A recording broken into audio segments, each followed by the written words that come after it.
mga friends ko no na nanonood ng Aldab, ina-unfriend ko muna. Bakla unfollow. Girl, andito sa Showtime yung friend mo talaga ba? I can't wait for the Aldab episode tomorrow. Kung nasabi mo sa akin nung let's say 2000, kung nasabi mo sa akin nung 2013 na ang Showtime is at 2015. Kung nung 2015 sinabi mo sa akin yung Showtime is gonna be on GMA, tatawanan kita. Tatawanan talaga kita kasi imposible yan. Pero you know how life turned out so crazy. Yes.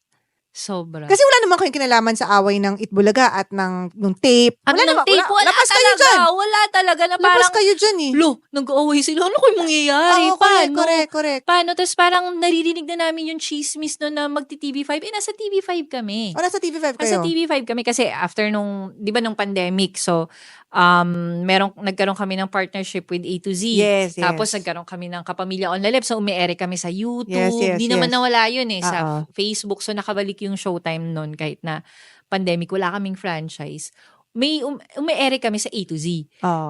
Tapos, umi-ere kami sa KOL. Tapos, nagkaroon na rin kami ng Kapamilya channel sa cable. Yeah. So, sarang, medyo okay na. Tapos, hanggang sa umere na kami sa TV5. Ay, bongga may TV5 na tayo. Thank you, Lord. Parang umere na tayo sa TV5. Mas malakas yung, kumbaga yung reach. Mas malawak yung reach. Parang okay to. Sige. Tapos, may Itbulaga nun. Nung time na nasa tape. Nasa GMA. Ganyan. Yeah. Tapos wala, okay naman kami, ganyan. Nasa TV5 kami, tapos ang dami naman naming platforms, ang lakas namin sa online, araw-araw trending, pinag-uusapan lagi. So parang kami, unaffected kami, tapos may naririnig na kaming issue with Itbulaga and tapes. Parang, paano mangyayari? Anong mangyayari sa Itbulaga? Ganyan. Tapos naririnig na namin, nalilipat sila ng TV5. Huy, teka lang, paano kami? Paano mangyayari sa amin? Exactly. Oo. Tapos, hanggang sa, yun nga, sinabihan kami na, Itbulaga na yung papalit sa TV5. So, hala, ito na naman tayo. Mawawala na naman tayo ng network. Yung roller coaster. Roller coaster talaga. Tapos parang, paano na tayo? Anong mangyayari? Tapos dumating si GTV.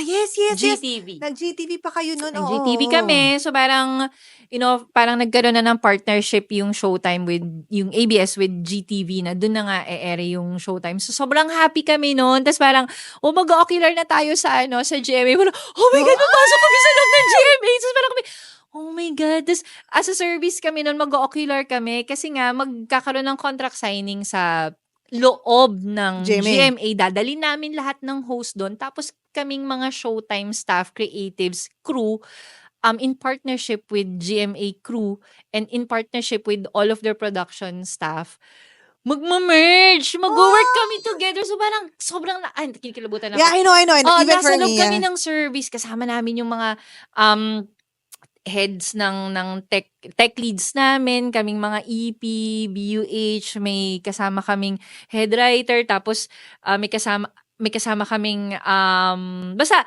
kaming isang grupo kami, nasa loob kami ng service. Yung core. Nasa loob kami ng service. Papasok na kami sa GMA. Parang, oh my God, kapuso! Kapuso na kami. Totoo ba to? Kasi nasa TV5 na yung Itbulaga eh. So parang kami, oh my God, mag-GTV tayo. Parang, what? Nasa loob kami ng compound ng GMA. Tapos nakasuot kami ng ID ng ABS. Tapos nakakatawa talaga yung pagbukas namin ng pinto nung service. Andun yung mga taga-GMA nakausap namin sa Zoom. Hello, Kapamilya kami. Hello, Kapuso. Ganon. Oh my God. Sobrang, what?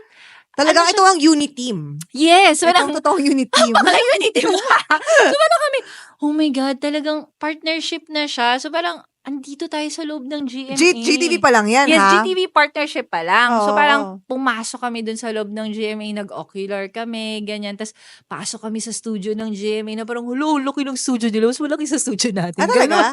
Meron silang malaking studio doon na parang na-amaze talaga kami. Tapos pasok kami dun sa control booth nila. Tapos nag-usap-usap na kami ng workflow kasi yung press con, kami yung magmamount. Pero crew nila. Tech nila, studio nila. Yes. So talagang yung Logistics nila, logistics nyo, tech nila. Oo, tech nila. Pero lahat nung kami yung mag-lead kasi kami yung magko-cover, director namin yung uupo, pero cameraman nila yung gagalaw. Pero TD ng GMA, at technical director ng GMA, technical director ng Showtime, nandun nakaupo kasama si Direk. Ganun siya. As in, partnership talaga siya. Tapos nagdala ako ng on-site editor kasi meron kaming kailangan i-playback na VTR, tapos kausap namin yung playback naman ng GMA. Wow! So, ganun talaga siya. As in, syempre, hindi to nakita ng mga tao. hindi nila alam, hindi nila nakita. Ang nakita lang nila yung mga host yung mga host na pumasok sa loob ng GMA. Pero mas grabe to mas grabe kasi yung pinagdaanan ng yung behind the scene talaga ng pag-mount nung contract signing na yun. Kasi milestone yun for us na pumasok kami not just doon. for you. I think it's a milestone for the entertainment scene. Yes. And it wouldn't have happened, honestly, it wouldn't have happened if not for the shutdown. Hindi naman natin sinasabi na maganda yung shutdown. Of course, hindi. Pero hindi to mangyayari kasi kumbaga parang it opened a lot of doors, di ba? It did. Kumbaga, it shifted yung landscape talaga exactly. ng Parang wala na talagang kaya natatawa ko pag may nagne-network wars sa Facebook. Wala na talaga. Kasi nga, ang dami na namin napunta. Nag-TV5 kami, tapos kayo, nag-GTV kami, tapos nag-GMA kami. May TV5, wala na kayong TV5 no? Wala na Kasi may TV5, Itbulaga kasi may na. Itbulaga Pero na marami dun pa rin best shows na nasa TV5. Yes, marami pa rin shows na nasa TV5 na ume-ere doon. Oo. Pero kami, sa GMA kami. GMA. Oo. Pero, sa GMA. Kailan kayo nag-GMA? From GTV? Alam ko April yun April 1 nung last year. So, 1 year. 1 year pa lang Anong feeling namin naman? sa Sinabi GMA? from GMA TV? Ay, GTV? From GTV to GMA. Parang, what? Totoo ba to? Parang lilipat na kami ng GMA. Sobrang lawak nung reach no. Na parang, hala, nasa GMA na kami. Sobrang overwhelming yun for us na parang, magla-launch tayo sa GMA. So, pero kami, syempre, ngarag na. So, magpapang tayo ng launch. Yes. So, in-invite yung mga stars ng GMA. Si Robbie tsaka si Iya yung host pa noon, di ba? Oo. So, sila yung host noon but yun yung GTV tas nung... GTV ba yun? GTV. Yun yung akala Tas ko. yun. Tas, yung sa GMA yung sa GMA contract signing pala yung nagpunta kami sa loob ng GMA. Contract So, yun. signing. Nung nag-start na kami, tapos a week after nun, ere na kami sa GMA. Yes, So, parang yung preparation din nun, medyo madugo din kasi kailangan bongga yung launch namin sa GMA. Kamusta yung nyo ngayon? Like, ratings nyo ngayon? Okay naman Parang yung bumalik na dun sa pre-pandemic ratings? Hindi pa rin naman bumalik. Sa bagay kasi parang ngayon, nag-iba na rin yung... Nag-iba na talaga kasi ngayon yung mga tao sa YouTube nanonood. Yes, Pati nga true. yung mother-in-law ko nga na dating nanonood ng TV, sa YouTube na lang din nanonood eh. Kasi pre-pandemic, nanonood ako ng Showtime sa TV, literally. TV, like cable, ganyan. Pero eventually, lalo na nung pandemic, sa sa YouTube. So since then, talagang YouTube mo na, meron pa bang, I'm sure marami pa may TV, pero most people talaga nagko-consume na ng content online. Online, yeah, correct. Kaya nga may mga partnerships din kami with with Netflix, with Prime. Kasi yung mga tao doon na lang din nanonood di ba? So, kaya ang dami rin naming shows ngayon with Prime, Netflix yan. Tsaka ang kagandahan ngayon sa inyo, dahil nasa GMA kayo, nakaka-guest din kayo ng mga Oo, kapuso. Oo. Na dati bawal. Bawal. Ay, bawal kasi sa GMA siya, so hindi pwede. So ngayon, open. Pero may mga bawal pa ba sa inyo? Parang wala naman. As in, lahat ng gustong mag-guest na taga-GMA, pag may ipopromote silang mga shows, Go. yan, pwede. Pwede dapat sila. talaga. Kasi syempre, supportahan namin kasi sa GMA kami ume-ere. Oo, tsaka parang di na talaga kayo Channel 2 Di ba? Hindi na yun uso ngayon. Yun nga, parang content provider ang ABS So, meron ba kayong host na GMA? Wala. Na regular? Wala. Pero from time to time, kapag kailangan namin ng mga hurados. Yes. For our segments. So yan, nag-i-invite kami ng taga-GMA. My God, wait, sorry, can I invite? Just kwento lang. Ang arte, can I just kwento? Go. Pwede ikwento. Hindi, kaya ako sobrang talaga naloloka kasi kailangan pag-usapan to. Ano yan? 2015. Okay. Kasagsagan ng Aldab. Oh my gosh, Aldab days. So, at one point, nakita tayo. I don't know why. Nakita tayo. Tapos parang sabi mo, napag-usapan ko, kamusta na kayo? Kasi nga, sobrang kasagsagan ng Aldab. Sabi mo, personal. Oo, personal. Personal ang sama ng loob namin dyan sa Aldab na yan. Grabe! Bakit? Kasi, I mean, alam naman lahat ng tao talaga yung we can laugh about this. Yes, kasi Sila tapos na Vice yun eh. Ganda can laugh about this Oo, now, oo. di ba? Pero ano ba nangyari doon nung kasagsagan ng Ano Aldab, siya, no? parang malakas yung Showtime nung time na yun eh. Oo, Parang may Advice Ganda. Okay, Advice Ganda, meron kaming Mini-Me. Funny One, Mini-Me. So, malalakas ka. Loka-like. Yes, Ang yes. lakas ng mga segments namin nun. Tapos parang may naririnig na kaming, hala, sa Itbulaga meron ng pinag-uusapan. May trending na bago. Yun na yun, ano yun. Silipin nga natin. Uy, Aldab. Hala, parang ang bongga nung Aldab nila. Nakapanood din ako ng episode. Hala, parang engaging yung yung Ay, love. kahit kayo parang, Panoorin nga na, syempre curious kami, diba? So, parang nanood ako, parang, hala, ba't ako kinikilig? Hala, hindi pwede. Oh my God, taga-Showtime ako, hindi pwede. Tapos parang, hala, ang hirap nito. So, paano to? Tapos, nagsa-start ng, nagta-trending na talaga yung Aldab noon. Tapos, hindi na talaga kami pinapanood, girl. Parang, yes, iniwan na I kami remember. ng audience I remember. namin. Tapos parang kami, huy, anong gagawin natin? Paano ba natin to? Paano natin sila sasabayan? Ang lakas-lakas nung Aldab. Nag-ano Tapos kayo? kami. Pastillas? Pastillas. Syempre, kailangan naming sumabay eh. Oo. Kailangan naming, hindi pwedeng hindi kami lumaban. Of course. Diba?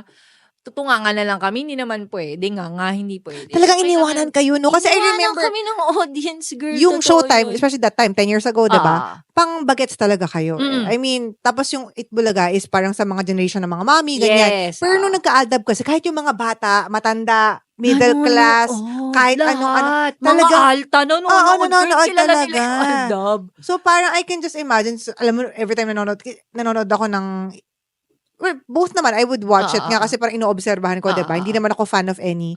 Naisip ko talaga kayo eh. Parang ko, alam mo, I can just imagine yung pressure sa prod nito. Oo, sobra. Grabe yung pressure sa amin na parang, anong gagawin natin? So, nag-brainstorm kami, nag-iisip kami, anong gagawin natin bukas? O sige, planuhin na natin, i-pre-prod namin yan. Madaling araw yan, as in, hindi kami halos umuuwi. Talagang gabi-gabi kami nagmi-meeting kung anong content natin bukas, anong pang tatapat natin sa Aldab. Tapos parang kami nun, pagod na kami, hirap na kami. Tapos parang ako nun, I barely meet my friends na kasi nga, ayokong pag-usapan yung Aldab, ayokong kinakamusta kami. Totoo yun. Kasi, siya tagaya sila kay nga sigo. Tapos walang, pag-uusapan namin yung, kamusta kayo? Walang, wala, talo sa ratings, ganyan, hindi na kami pinapanood. Ganun talaga, yung parang lugmok talaga kami. Tapos, nightmare yun for us. Nightmare talaga. Ang sobrang hirap na hirap kaming maka-keep up. Kasi lakas talaga nila. Tapos, nagta-trending talaga sila kahit na anong gawin namin. Bakit ganun? Talo talaga kami. Parang, nagkoroneta nga kami, 3 Love Team. Katniel, Jadine, Lisken. Oh yes, ako yung SP nung time na yun para i-mount yung prod. So parang ako. Pero yun yung kasabay nyo kasi sila Alden ata na magkikita for the first time. Oh yes! So syempre kailangan namin paghanda. No? Tara mag-araneta tayo. Dali natin yung 3 malalakas na love team. Pero hindi pa rin kayo pinanood. Oh my God. Umiyak lang naman si Alden. Tapos talo pa rin kami. Parang, hulo, ang gagawin natin? Parang paano ba to? Tapos kami na siya para sa amin, personal na talaga. Yeah. Kasi baka anytime mawalan kami ng trabaho. Baka anytime mawala yung Showtime. So kami nun parang itong battle na to, personal na to eh. Kailangan namin talagang lumaban kasi para sa trabaho namin, kailangan ma-survive namin to. Kailangan maka-move on kami, maka-get over kami talaga sa ganun. Tapos yung mga friends ko na nanonood ng Aldab, ina-unfriend ko muna. Bakla, unfollow. Girl, andito sa Showtime yung friend mo talaga ba? I can't wait for the Aldab episode tomorrow. Talaga ba, girl? Di ba friends tayo? Bakit? Unfollow! Ayoko makita yung mga post about Aldab na yan. Parang, Diyos ko naman. Siyempre, personal na. Nasasaktan talaga kami. True. Ramdam ko yan. Baka mawalan kami ng trabaho. Huwag kang mag-alala, hindi ako nag-post. Diba? Pero nanonood ka. Hindi, pero observation yun From a producer, director perspective. Oo, talaga, promise. Kasi nililipat ko talaga yung channel. Kasi gusto kong... Siyempre, curious ka din. Kasi gusto kong malaman. Kaya hindi naman ako hindi kasi ako naging fan ng Aldab. So, hindi ako invested. Pero lilipat ko, parang, paano kayo ginagawa nung Showtime? Exactly. Paano kayo lumalaban ng Showtime? Pero we tried our best talaga. I'm sure you did. I'm sure. Kaya nga nandito pa rin kayo eh. Oo, diba? Sumakses is step by the step. I'm so sorry. Andito pa rin naman kami. Noong time na yun, as in, sobrang gigil na kami sa Aldab. Paano ba na? Anong gagawin natin? Pakidnap natin si Alden. Tapos parang, nung nag-guest siya sa Showtime, oh my God, si Alden. Siya, gusto namin pakidnap natin. Nagpa-picture ako sa kanya. Yung pala, ang gwapo pala. Oo, At ang gwapo ang pala. bait. Pero sabi ko, hala, ito yung gusto namin pakidnap dati para mawala na yung Aldab. Pagod na talaga kami. Di na namin alam gagawin namin. Pero hindi lang naman kayo sa Aldab napagod. Marami Marami. times silang napagod.